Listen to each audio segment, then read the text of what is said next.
As we wait to see what comes of Browns quarterback Deshaun Watson's latest lawsuit, the team is trying to focus and prepare for their Week 2 matchup. Our Leah Doherty joins us live from Berea.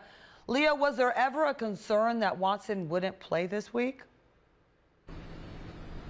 Tiffany, Kevin Stefanski told us today that was never something that crossed his mind. It's been pretty much business as usual here in Berea today.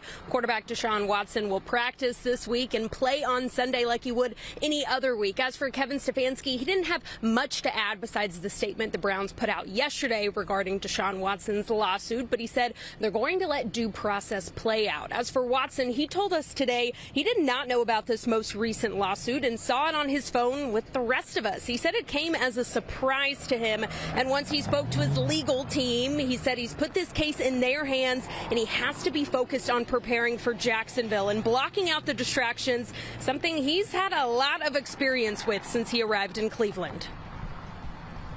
Focus on football. I focus on keeping the main thing, and that's when I walk into this building, focusing on being the best quarterback I can be, on the game plan, and trying to be better than we were last week so we can get a W.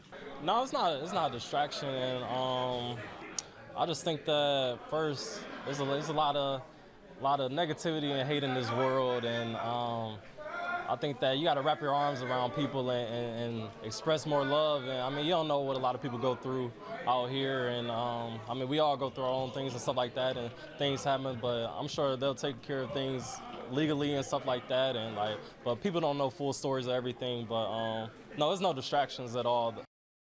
Watson keeps his focus on Jacksonville. This is an offense that still very much has a lot to figure out. Jags head coach Doug Peterson said today it seems like the Browns still need to get on the same page with their quarterback. Deshaun Watson said that's something that's going to take time, but Week 2 is fast approaching, and if you know anything about the NFL, this is a league that doesn't show a lot of grace. A positive note, though, Browns quarterback Deshaun Watson did tell me that besides feeling a little sore, his recovery with his shoulder was about the same after the Cowboys game, and he took a lot of hits. Remember, he was hit 17 times, so that's good news that that shoulder is holding up. Live in Berea, Leah Doherty, 19 News.